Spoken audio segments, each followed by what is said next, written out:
We had another BNR today, yet another BNR. Wizard seems to be working towards wanting to fix Standard. Many people think that maybe this was the answer. Let's talk about the BNR and what it means for Standard meta. Most of the Zendikar Rising product has been sold, so now it's time to go in and do damage control and clean up the mess from, I guess, the lack of R&D. The video starts right now.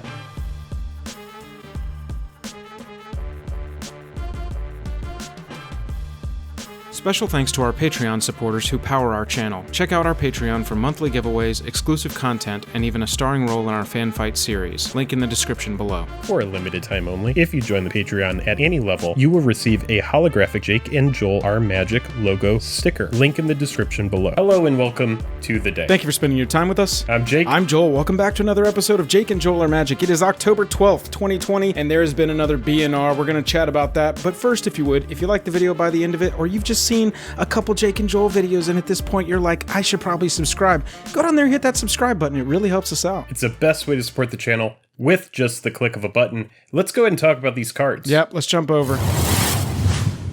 So right here we are looking at the October 12th, 2020 banned and restricted announcement. Standard, Omnath, Locus of Creation is banned. Lucky Clover is banned. Escape to the Wilds is banned. I think that maybe a bullet ricocheted while they were assassinating Omnath, and Lucky Clover and Escape to the Wilds took one in the head and also got banned. Omnath made a lot of sense. Jake, from what I saw at the tournament this weekend, I watched a lot of the coverage, and Omnath and Lucky Clover, the removal of those cards from Standard seems like that is what the step in the right direction needs to be to fix quote-unquote Standard. Take out the last of the free stuff. You know, we saw it with Fires of Invention. Cheated in cards are bad. Copied spells for free every time are bad. Extra stuff for just playing your lands, probably bad. And like I said, Escape to the Wilds got caught in the crossfire. What do you think about this Standard banning? Field of the Dead, Omnath, I know what kind of cards you're talking about here, or Uro, these cards that have been recently banned. Yeah, let's just talk about the potency of Lucky Clover for a moment here. As soon as you resolve this card, and God forbid you resolve two of them, once you've resolved this, it's pretty much over. Every single spell you play with an adventure is a 2-for-1, effectively. Right. So you have stuff like Giant Killer that come out and they kill two big powerful creatures. I know that I was watching, I saw Autumn get absolutely blown out by Giant Killer, where they were actually winning the game. And you could just kind of see the potency of this card. Once it's resolved, everything you do with an adventure is just effectively a 2-for-1. It's multiple times Lucky Clover was in double on the field over the weekend, and somebody would play Bone Crusher Giant and get three Bone Crusher Giants off of Lucky Clover. It's just not even a game. And you're just like, oh my god. Or like the Giant, the Beanstalk Giant, go search up 3 lands, go search up even 2 lands, one's Clover. I mean, like turn 2 Clover, turn 3 Beanstalk Adventure was just the like brutal move of the tournament. You have a turn or two to try and catch back up, or they're going to leave you in the dust and you're done. Yeah, and it's just, you know, and now you take this deck that's just absolutely been crushing, and out of nowhere, Omnath is able to go at the helm of it. Right. And so the meta very quickly, like we've seen over the past few years, has kind of devolved into like 2 or 3 decks that are viable, and you kind of just have to say forget the rest, and it's always like some weird teamer variant. Right. So I don't know if we need to dial back Simic or Gruul cards or what's going on, but in my opinion, has not been a very attractive format. I didn't play any of this. I played Mill casually on Arena since Zendikar Rising came out. But you know what? Now that I've seen these bans, I might actually be coming back and trying to make Mill a thing, and I know we're going to talk more about that later. Yeah, we also had historic moves, I'll say, because some of these are not just straight up bans.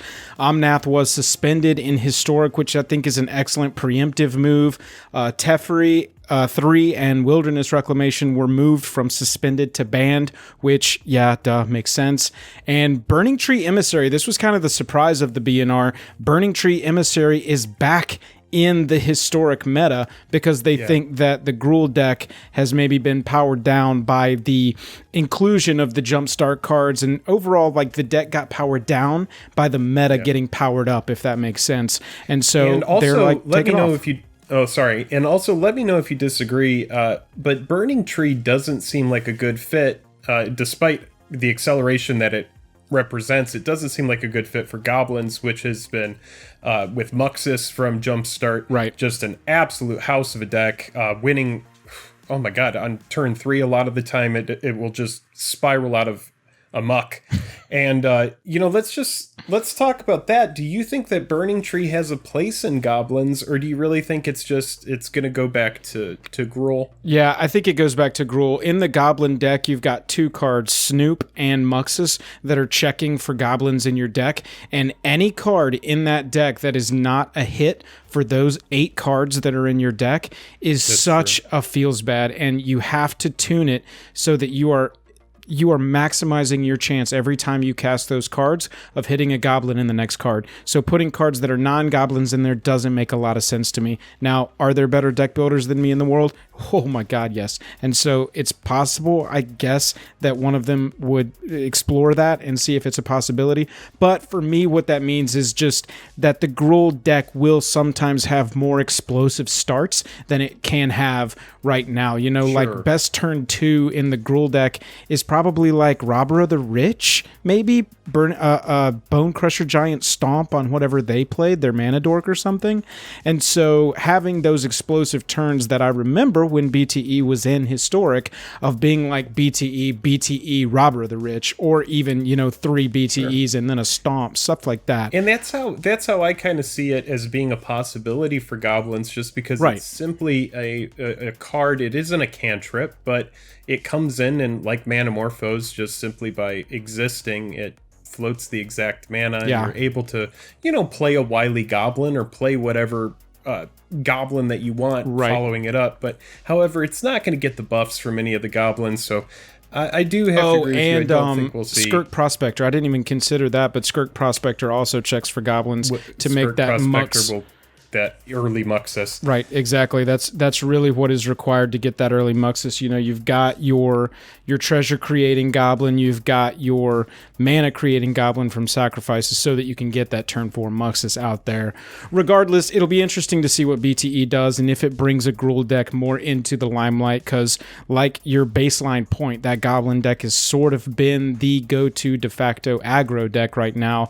I've seen some people play around with some incinerator builds, but I think that's, we'll see exactly what that does to the aggro deck. Very quickly, Omnath hitting suspended in Historic, which, maybe we'll see them go back on this. I think BT is the first card we've seen go from suspended to unsuspended. You might need to correct us in the comments if I'm wrong about that, but Teferi Time Raveler, I have this card in multiple decks, and honestly, I'm happy to see it go. It's a very uninteractive card. It's really a feels bad card, but when a card like this gets banned, it's cool because they give you your wild cards back and you get to go back to the drawing board and you get to play with a card that you otherwise wouldn't have been playing with.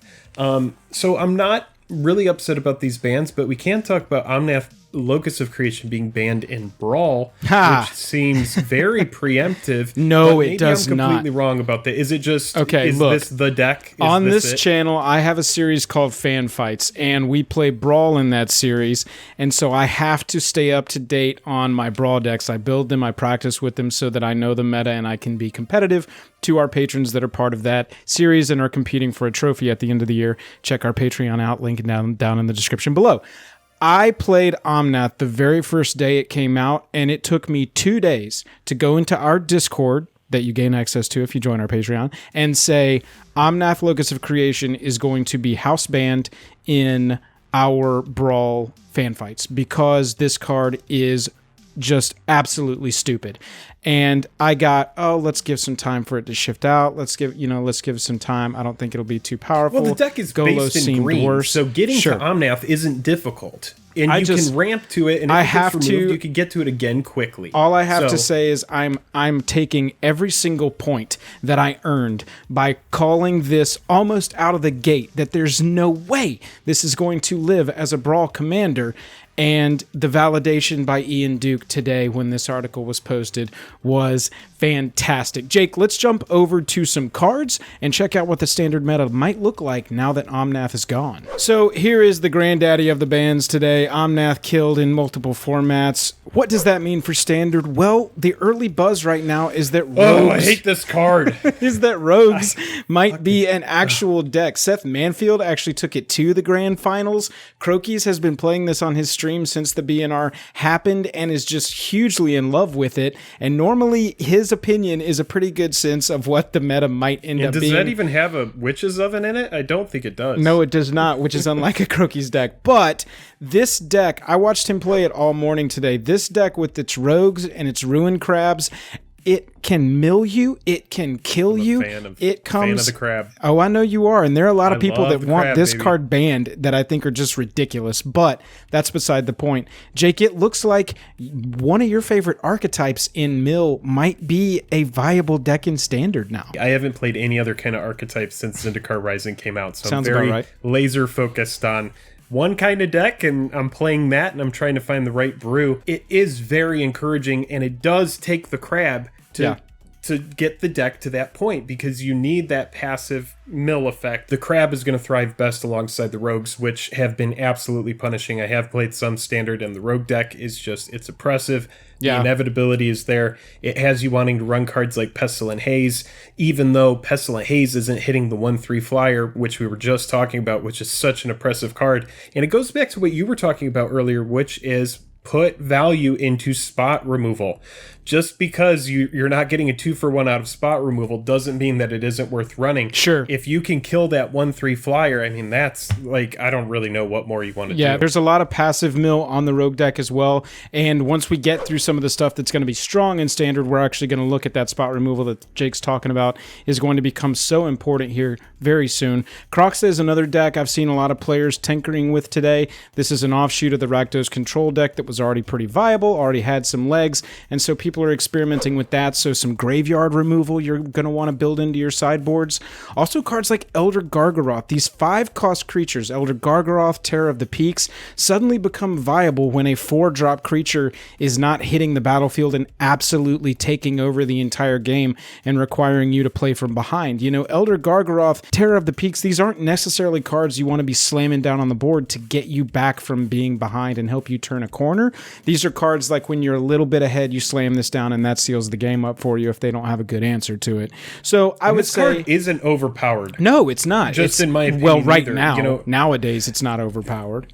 Right. But the fact that, you know, if you think like a Thragtusk, for example, you know, and Thragtusk was when it enters, you're getting a beast, you're gaining life. It's just like this card, it has to attack or block in order for you to get an effect. Exactly. Otherwise, you're just slamming a 6/6 for 5. It's the same thing with Terror. It's a little bit powered down because it doesn't have an ETB. And so those cards now that aren't absolutely, you know, it hits the board, it does something, so even if it gets removed, you're getting some value.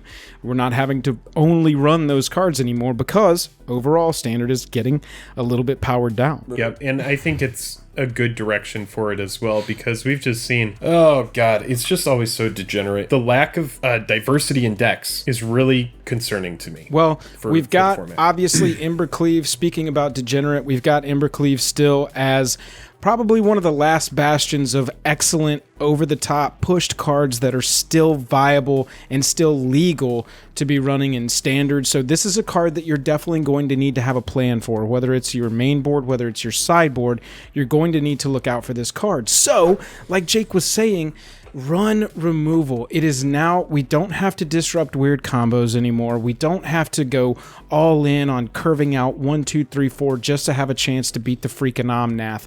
Now we can run some removal. We can start hopefully getting back towards more of a mid-rangey feel with the meta where multiple decks are able to contend, and it's just sort of tempo and play decisions that are going to win you the game, not hitting your 1, 2, 3, 4 perfectly and all of a sudden you're just dominating and there's no way to come back. We've talked about Blood Chief's Thirst before. It's sorcery speed, so it's a little bit behind. We've talked about Jake's favorite card in all of MTG before, Bone Crusher Giant. Yes, it's my favorite card in all MTG. No, I think very early on, you know, we just realized that these cards were going to be super popular just because you're getting one effect and a body later. You're getting an effect now, you're getting a body later. Right. People are playing it. There's a reason there were over 100 of these in the field. I think there were over 120 Bone Crusher Giants in this weekend's field. This card is going to be everywhere. It represents instant speed removal, which is really what I think is going to be the order of the day. Right, exactly. Going forward. And once it hits the battlefield, if they want to remove it, they have to take damage. There's downside for the opponent to remove it. There's so much going on with that card. Oh yeah, Bone Crusher Giant's fantastic. Eliminate is going to be a good option going forward, especially if Rogues plays, especially if Lurrus becomes a thing. A lot of the Rogues decks and a lot of the mono white decks right now are very low CMC, with Lurrus being the top end so that they can recast some of their stuff from their graveyard and have the longevity that a deck like that needs to have to be competitive. Cards like Eliminate are really going to help you in those matchups because it's going to literally hit every creature in their deck. And just like Jake's saying, it's also going to catch Planeswalkers in the side if that is a thing that you have to deal with. Now, Heartless Act, people, this is a very good card, but look, you're too high on this card right now. There are too many good cards in the meta, especially in decks like Mono Green, that are running creatures with counters on them. And when a creature comes into the battlefield, if it gets a counter on it, either by itself through a planeswalker or from another creature dropping a counter on it, Heartless Act becomes garbage. Heartless Act becomes remove 3 counters from that creature, leave it on the battlefield, and cry your way home. That's what all this card is. So I'm not saying don't run this card. I'm just saying that you might be overvaluing this card and look at some other removal. Really think about what it is you're trying to answer. Are you afraid of Embercleave beating you? Are you afraid of Rogues beating you? And look at some of your other options. I think this card is really good. You know, we were talking about Bloodchief's Thirst earlier, and that's sorcery speed, and you really do have to value the instant speed removal. While Bloodchief's Thirst has some nice versatility built into it, if you kick it, you can straight up destroy. Yeah, it's an interesting card, but I would definitely value other removal over this card if I were building the deck. Yeah, for sure. Definitely good in other formats, though, where counters are going to matter less. Right. Whereas Standard is all about counters right now. The card is a lot less potent. For sure. But could be good in other formats. And I love the versatility on this card. 1 red, 1 other, instant speed. Choose 1, destroy target artifact. Shredded Sails deals 4 damage to target creature with flying.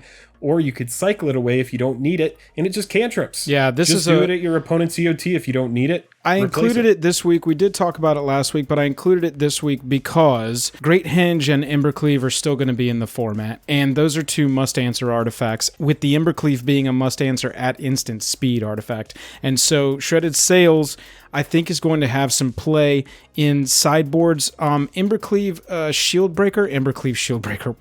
What the hell am I saying? Shieldbreaker is the adventure card with the 1 red destroy target artifact, and that can also be a good sideboard card. I just like the versatility on Shredded Sails, like Jake was alluding to. Oh, this is going to hit so many flyers as well. Oh yeah, so that Soaring Thought Thief, that 1 blue, 1 black, 1 3. Yep. It's not going to get hit with Bone Crusher Giant. You are going to have to look for ways to answer it. Yeah. Shredded Sails is a good way to do it. No, yeah, that's a great point. It hits the Rogues deck, which is kind of what you need to be aiming to do, at least in the next couple days, I would say. That's right. With your standard cards, is watch out for the Rogues deck and then adjust to whatever else pops up. Brazen Borrower, obviously, is a fantastic card. Instant speed. This is going to return the Embercleave to their hand, return the creature to their hand that it's trying to attach to, and it's going to, disrupt that whole thing. Plus, it's just a great card. It's a flying blocker with 3 power, so it can kill a bunch of the Rogues in the air. Brazen Borrower is going to have a lot of value, as is Shark Typhoon.